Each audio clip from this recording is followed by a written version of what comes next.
Okay, so what if the next massive breakthrough in AI has nothing to do with bigger data centers or even faster chips? What if the real key, the thing that unlocks a whole new level of artificial intelligence, lives in a realm that feels almost magical, a place that operates at the very edge of what physics says is possible? Well, today, let's dive right in because we're exploring the absolutely incredible world of quantum machine learning. Because really, that's what we're talking about here. A future where computers don't just think faster, they think differently.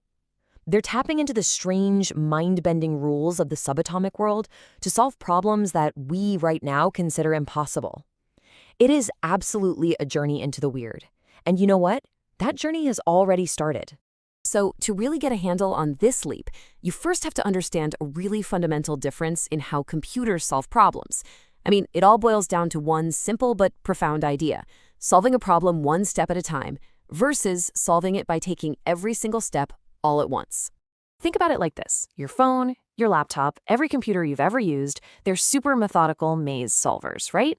They check one path, hit a dead end, backtrack, and then they try the next one. It works for sure, but it's one after another, sequential.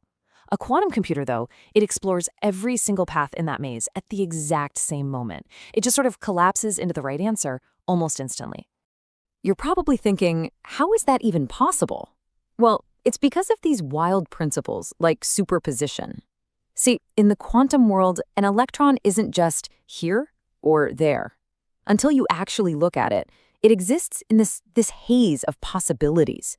It is both here and there at the same time. And this isn't some crazy theory. This is a fundamental, proven property of how our universe actually works at the tiniest scales. And believe me, it gets even stranger. Particles can become entangled, which means they get mysteriously linked no matter how far apart they are. You could have one here and one on the other side of the galaxy. What happens to one instantly affects the other. Even Einstein was so baffled by this, he called it spooky action at a distance. And that spookiness, that's exactly where quantum computing gets its incredible power. Okay, so what does this have to do with AI? Let's go back to an analogy. Imagine today's AI is like a genius searching a massive, dark library with only a single flashlight. It can find amazing things, no doubt, but it has to search book by book, shelf by shelf.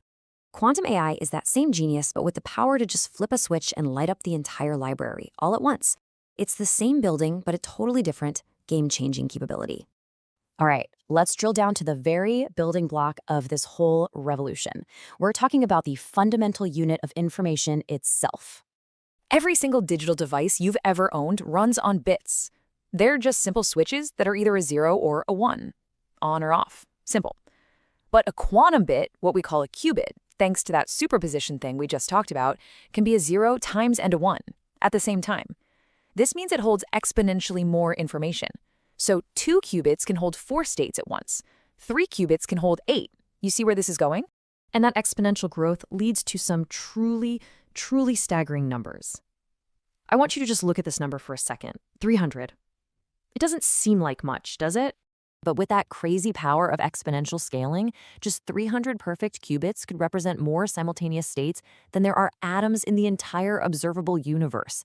Let that sink in. That is not a metaphor or an exaggeration. That is the mind-bending math that this entire field is built on. This incredible capability, it has a name. It's called quantum parallelism. It's the engine, really, that allows a quantum computer to perform a completely jaw-dropping number of calculations all at once, letting it explore a vast landscape of possibilities in a single go. But, and this is a huge but, here's the catch. Qubits are unbelievably fragile.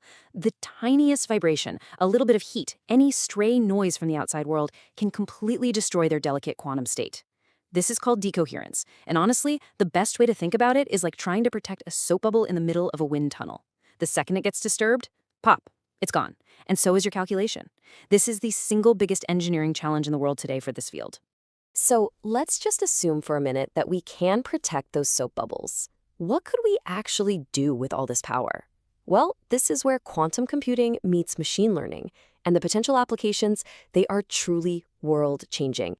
For starters, think about pharmaceuticals. Instead of taking years and years to physically test how different molecules interact, a quantum AI could simulate millions of combinations all at the same time. A life-saving drug that might take a decade to discover could be found in a matter of months. Or take global logistics, finding the absolute most efficient route for every single delivery truck in a global fleet all at once, factoring in weather and traffic. That's a problem that's basically impossible for today's computers. A quantum system could solve it, saving massive amounts of fuel, cutting emissions, and getting you your packages way faster. In medicine, wow, it could analyze a patient's scans, their genetic code, and their entire medical history all at once. It could spot these incredibly subtle patterns of disease that are completely invisible to the human eye, which would lead to much earlier and way more accurate diagnoses. And in finance, it could model the complex, kind of chaotic behavior of global markets with an accuracy we can only dream of right now. It could identify huge risks and opportunities that are currently just lost in the noise of trillions of daily transactions. Okay, but let's bring ourselves back down to earth for a second. This incredible future, it's not here yet. Not by a long shot. The road to get there is paved with some immense technical challenges and, frankly, some very serious ethical questions that we need to start talking about right now. First off, there's the hardware. I mean, simply put, it's just not ready. Building stable quantum computers is one of the hardest engineering problems humanity has ever taken on. The error rates are still really high because those qubits are so fragile. We're also still figuring out which specific problems are actually best for quantum computers to solve. And then you've got the ethics. A powerful quantum computer could, in theory, break most of the encryption that protects our bank accounts, our emails, everything. It's a threat so real that cryptographers are already racing to develop quantum-resistant security. So when is this actually going to impact our lives? Well, the general consensus seems to be that within maybe 5 to 10 years, we'll see the first real-world, probably pretty niche problems being solved this way. In maybe 15 to 20 years, it could be a standard tool in big industries like drug discovery. And then maybe by the 2040s or 50s, quantum-powered AI might just be a normal part of our technological landscape. But the future isn't something that just happens to us. It's something we all get to build together. And you can absolutely be a part of it. You can learn the basics through tons of free online courses. You can even go and experiment with quantum simulators that companies like IBM and Google have made available to the public for free. But most importantly, stay informed and think critically about it.